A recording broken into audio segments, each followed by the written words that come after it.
नमस्कार, वंदे मातरम। मैं हूं श्यामगिरी। आप देख रहे हैं हमारा चैनल मुद्दा भारत का। मुद्दा है महाराष्ट्र में हिंदी और मराठी विषय का। जी हाँ, हिंदी शक्ति को लेकर जिस तरह से जीआर निकाला गया था उसे राज्य सरकार ने रद्द कर दिया है, जिसकी वजह से यहाँ पर कई सवाल खड़े हो गए हैं। इस जीआर के खिलाफ दोनों ठाकरे बंधु एक होकर 5 तारीख को बड़ा मोर्चा निकालने वाले थे और हिंदी विषय का विरोध करने वाले थे। हिंदी शक्ति के खिलाफ जिस तरह से मराठी लोगों का भीड़ जमा होने वाली थी, क्या सरकार इससे डर गई? आखिर में जब जीआर रद्द करना था तो जीआर लाया क्यों गया? क्यों हिंदी विषय अनिवार्यता को लेकर सरकार पीछे हट गई? क्या दूसरे भाषा के लोग नाराज नहीं होंगे? ये भी एक सवाल है। दूसरा सबसे अहम सवाल यह है कि क्या राज ठाकरे, उद्धव ठाकरे को मिलने का जो सही मौका था, इसे राज्य सरकार कहीं ना कहीं इसको अड़ंगा लगाने की कोशिश की है? इस विषय पर भी चर्चा हो रही है। एक तरह से यह भी देखा जा रहा है कि उद्धव ठाकरे, राज ठाकरे मराठी अस्मिता के लिए जिस तरह लड़ रहे हैं, अपने वोट बैंक के लिए लड़ रहे हैं, उसमें कहीं ना कहीं सरकार नहीं चाहती है कि ये मामला सफल हो। इसके रूप में भी देखा जा रहा है। लेकिन सवाल ये भी छोड़ रही है कि क्या आने वाले समय में क्या सरकार ब्लैकमेल नहीं होगी? क्योंकि ये पहले और आखिरी मुद्दा नहीं है, आगे भी बहुत सारे मुद्दे आएंगे। तो उद्धव और राज ठाकरे को एक होने के लिए सरकार और क्या क्या करेगी, ये भी गंभीर विषय है। फिलहाल हम आज चर्चा यही करेंगे कि हिंदी शक्ति के खिलाफ जिस तरह से आंदोलन शुरुआत हुई थी और जिस तरह से सरकार बैकफुट पर गई है, उसको लेकर यहाँ के लोग क्या कहते हैं और खासकर महाराष्ट्र की राजनीति क्या करती है। इसी पर चर्चा करने के लिए हमारे साथ में नवभारत के वरिष्ठ पत्रकार शिवप्रकाश मिश्रा जी।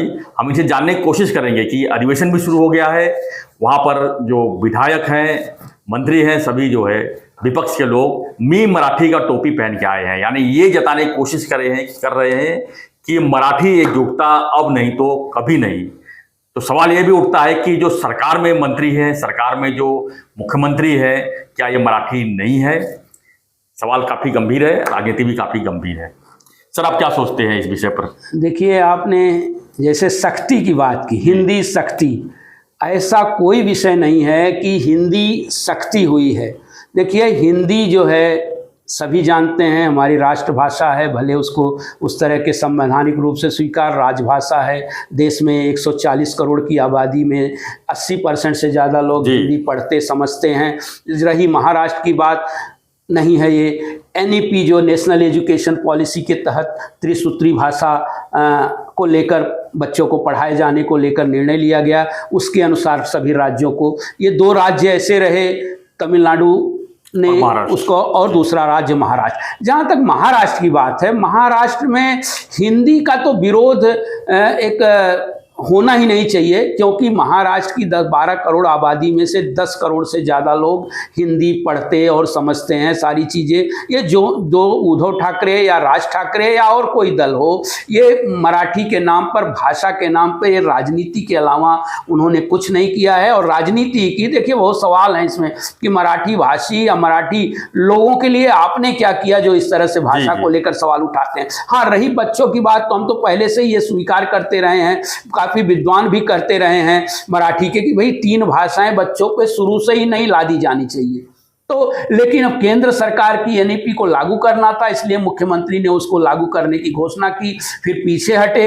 अब उन्होंने एक समिति भी गठित कर दी है कि भाई अब समिति के निर्णय के मतलब एक तरीके से एक समय पास करने का वो है, और राजनीति को थोड़ा सा, इनकी राजनीति की जो गर्मी है उसको ठंडा करने का ये उन्होंने एक नया रास्ता निकाला है फडणवीस जी ने, ऐसा मैं मानता हूँ। क्या लगता है कि मतलब कि राज ठाकरे, उद्धव ठाकरे साथ में जो संयुक्त मोर्चा का ऐलान किए थे, उससे क्या सरकार नहीं, बिल्कुल सरकार को थोड़ा सा, वही तो हमने कहा कि भाई आंदोलन, इसके पहले सरकार ने कहा कि भाई आंदोलन करें, आंदोलन तो उनका हक है, राजनीतिक दलों को आंदोलन करना चाहिए। लेकिन वो सरकार थोड़ा सा ये है कि राज और उद्धव को लेकर सरकार ये चाह रही कि सरकार आए न, मतलब बीजेपी ये चाह रही है। अगर राज और उद्धव आ गए तो ऐसी भी चर्चा है अंदर खाने में कि जो उप मुख्यमंत्री एकनाथ शिंदे जी का है, इनका भी प्रभाव कम हो जाएगा, क्योंकि इनका प्रभाव बढ़ जाएगा। उनका अगर वो राज और उद्धव साथ में आते हैं तो बीजेपी के लिए एक सबसे बड़ा एक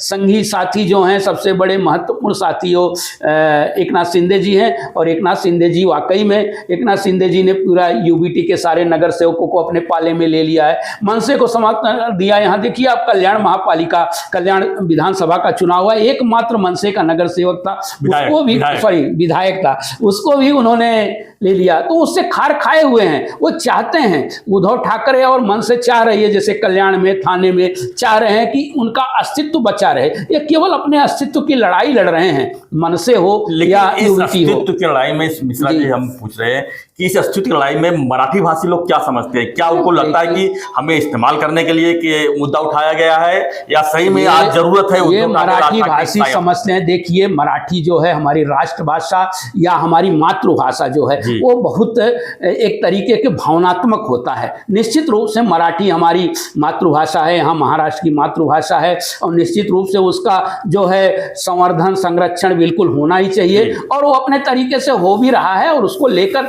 हैं महाराष्ट्र के साहित्यकार हैं, कलाकार हैं, नाटककार हैं, बाकी चीज, उसमें राजनीति बिल्कुल आनी नहीं चाहिए। लेकिन जहां तक भाषा, आप सोचिए कि महाराष्ट्र में इतने शहरीकरण सबसे ज्यादा महाराष्ट्र में इस समय हुआ, और शहरीकरण के चलते सबसे ज्यादा अंग्रेजी विद्यालय खुले हैं। अंग्रेजी विद्यालय जो भी खुले हैं वहां नेशनल एजुकेशन पॉलिसी ही चलेगी सर। वहां अंग्रेजी विद्यालय में अगर आप बच्चों को पढ़ाएंगे तो सीबीएसई का कोर्स रहेगा, central board of secondary education का जब वो चलेगा वहां पे, तो पाठ्यक्रम में वो 3 भाषा उनको पढ़ानी पड़ेगी।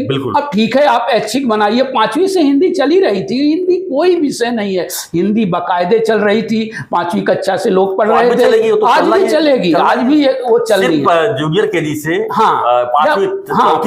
पहली से जिला परिषद के विद्यालयों में मराठी चलेगी, हिंदी नहीं पढ़ाई जाएगी, 5वीं से हिंदी पढ़ाई जाएगी। उसके बाद 5वीं के बाद संस्कृत और हिंदी ऐच्छिक विषय था, तो ऐच्छिक विषय पढ़ाया जाएगा। और इसको वैकल्पिक रखा गया है, यानी आप चाहिए तो आप ले भी सकते हैं। बिल्कुल वैकल्पिक भी है। और लेकिन इस तरीके के उनको एक मुद्दा मिल गया कि भाई 3 भाषा सूत्र हमारे ऊपर लादा ना जाए। अब लादने का अर्थ वही है, शक्ति जो आपने कही ना, शक्ति शब्द और लादने का शब्द जहां आ जाता है वहां तो भावनाएं उभर जाती हैं, वहां उनको लगने लगता है कि नहीं मेरे बच्चों, सभी को लगेगा। आपको मैं बताऊं, अगर पहली से अगर हिंदी विद्यालयों में पहली से अगर मराठी पढ़ाई जाने लगेगी तो हिंदी के भी जो शिक्षक हैं या मराठी के भी शिक्षक हैं या मराठी माध्यम के लोग भी हैं, अंग्रेजी माध्यम, उनको भी समस्याएं आएंगी जी। अब अगर पहली से ही, अब यहाँ था हिंदी माध्यम के स्कूलों में कक्षा 5 से मराठी पढ़ाई जाती थी, और मराठी माध्यम के स्कूलों में कक्षा 5 से हिंदी पढ़ाई जाती थी। तो हिंदी एक विषय था 5वीं से 10वीं। भाषा ज्ञान के लिए वो पढ़ाया जाता था,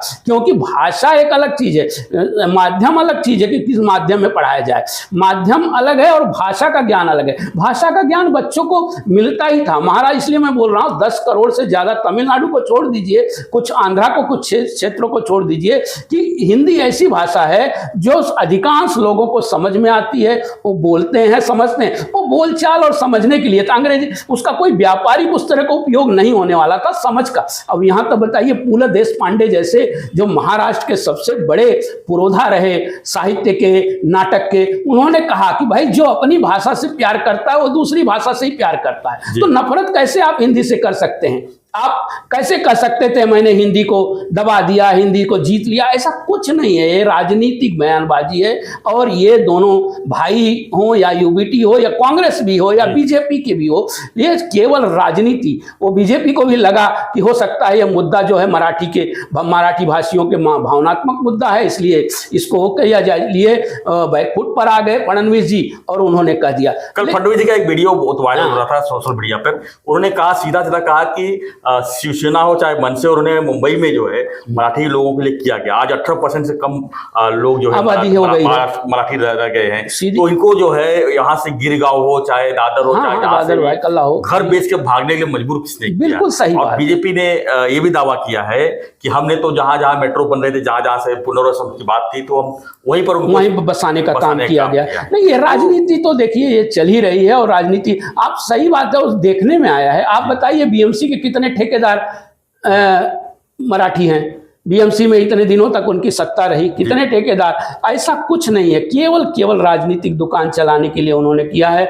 अभी उनको बैठे बिठाए एक राज्य जी को एक मुद्दा मिल गया और उन्होंने इस मुद्दे को क्या, सबसे बड़ी बात है इसमें जो है धुरी में जो बीजेपी है वो चाहती भी नहीं है कि जैसे आपने कहा ना शिवसेना, यूबीटी और राज ठाकरे एकत्र आए। अगर एकत्र आएंगे तो उनके आगे आगामी महापालिका के चुनाव हैं, उस पर थोड़ा बहुत असर पड़ने वाला है। देखिए वो अगर कांग्रेस, यूबीटी और मनसे अगर किसी मुद्दे पर साथ आते हैं पूरा विपक्ष, तो थोड़ी मुश्किल होती है। और वो भी उस तरीके का टकराव चाहते भी नहीं है कि भाई टकराव हो। ये कोई बहुत बड़ा मुद्दा नहीं था, लेकिन इसको अगर मुद्दा बना दिया। सवाल यहाँ पर ये भी तो उठ रहा है कि राज ठाकरे जी से मिलने के लिए सीएम जा रहे हैं, उनके बीजेपी का अध्यक्ष जा रहे हैं, बाकी आशीष शेलार जी जा रहे हैं, किस लिए जा रहे थे? क्या इसीलिए जा रहे थे कि आप जो है मोर्चे मत शामिल हो, सवाल मुद्दा मत उठाइए? तो यही है, उसके विपरीत तो ये हुआ कि वो तो मोर्चे तैयारी में लग गए, संयुक्त मोर्चा का आयोजन हो गया और उसका रिजल्ट सामने है। नहीं, सवाल तो यही है इतना इंपॉर्टेंस उनको क्यों दिया जा रहा है? इंपॉर्टेंस देखिए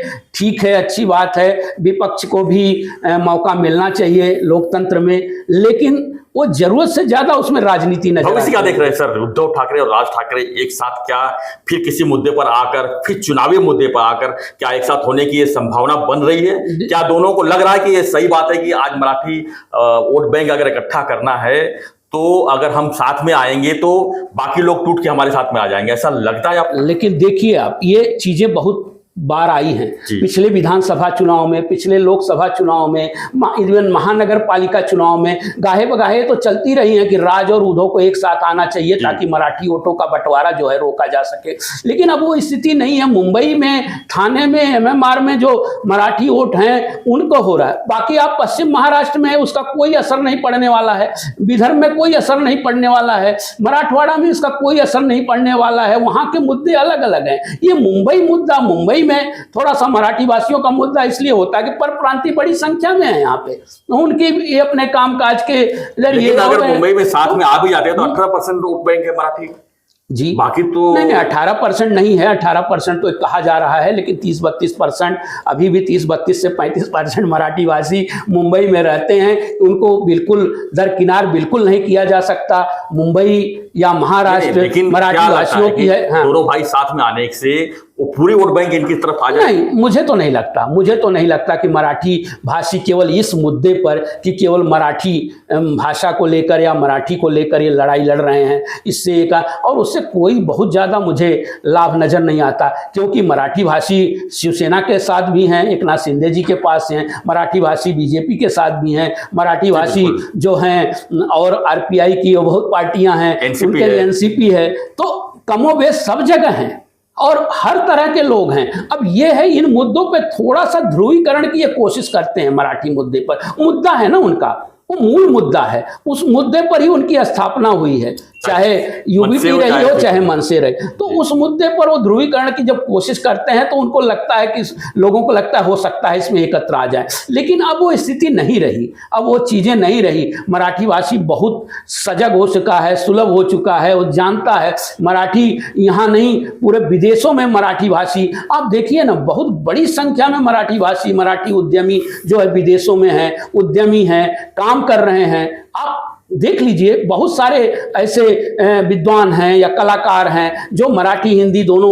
में काम कर रहे हैं। तो इससे मुझे नहीं लगता कि इससे इनका कुछ लाभ होगा। थोड़े बहुत जरूर, जो देखिए जहां अभाव की बात आती है ना, तो थोड़े मराठी समाज, जहां रोजगार की बात है, यानी हम समस्या की बात है, हाँ, एक और एक 11 नहीं बन सकते, एक और एक 2 बन सकते हैं। हाँ बिल्कुल बिल्कुल, उसमें तो संदेह नहीं नजर आता, क्योंकि भाई वो मुद्दा है और तो चूंकि भावनात्मक मुद्दा है। अब जैसे आपने बोला हिंदी भाषा को लेकर जो चल रहा है, तो कुछ हिंदी भाषी भी इससे नाराज हो गए, उनमें भी भावनाएं जगती हैं कि भाई इस तरह का क्यों हो रहा है। तो ये बहुत बड़ी बात नहीं है, केवल राजनीतिक, मतलब मैं बोलता हूँ पानी के बुलबुले की तरह है। तो जब वो आया, मुद्दा आया, इन्होंने उठाया थोड़ा सा, उसके बाद फिर उसका पटाक्षेप हो जाता है, लोग अपने अपने काम पे लग जाते हैं। अब मराठी भाषी कितना संघर्ष लोग करें, इतनी समस्याएं हैं, लोकल की समस्याएं हैं, रास्ते की समस्याएं हैं, रोजगार है, उस पर कोई कुछ देखने के लिए तैयार नहीं है। भाषा के नाम पे राजनीति करनी है, आप करते रहिए, कुछ लोग उससे जरूर जुड़ जाएंगे, लेकिन इससे आपका साध्य जो है ना, राजनीति पूरी तरह जैसे साध्य करना चाहोगे वो नहीं होगा, ऐसा मुझे लगता है। Thank you Mishra ji. तो हम यही चर्चा कर रहे थे कि आखिर में जिस तरह से हिंदी शक्ति का विरोध होने के बाद सरकार बैकफुट पे गई है और फिर ऐसा जो चर्चा बन रहा है कि क्या ये प्रैक्टिस मैच थी उद्धव ठाकरे राज ठाकरे जी के मिलने की। अगर प्रैक्टिस मैच में अगर सफलता मिलती हुई दिख रही है तो आगे क्या फिर से ये एकजुट होंगे, ये सबसे बड़ा सवाल है। एकजुट होंगे तो क्या सरकार इन्हें एकजुट होने देगी, या जिस तरह से अभी 2 दिन में जिस तरह से यहाँ पर एक तरह से ड्रामेबाज पॉलिटिक्स देखने को मिली है, आगे भी देखने को मिल सकती है। फिलहाल हर कोई तो यही चाहता है कि खासकर मराठी वोट बैंक तो यही चाहते हैं कि दोनों भाई अगर साथ में आते हैं महाराष्ट्र के हित के लिए एक नया अध्याय फिर से शुरू हो सकता है। फिर ठीक है, फिलहाल जो है ये भविष्य की बातें हैं। हम इससे जो आगे जो भी अंदर की बातें रहेंगी हम आप तक पहुंचाते रहेंगे। लेकिन आप बने रहिए हमारे साथ, देखते रहिए हमारा चैनल मुद्दा भारत का। चैनल को लाइक शेयर और सब्सक्राइब जरूर करें। धन्यवाद मिश्रा जी, धन्यवाद। जय हिंद, जय महाराष्ट्र।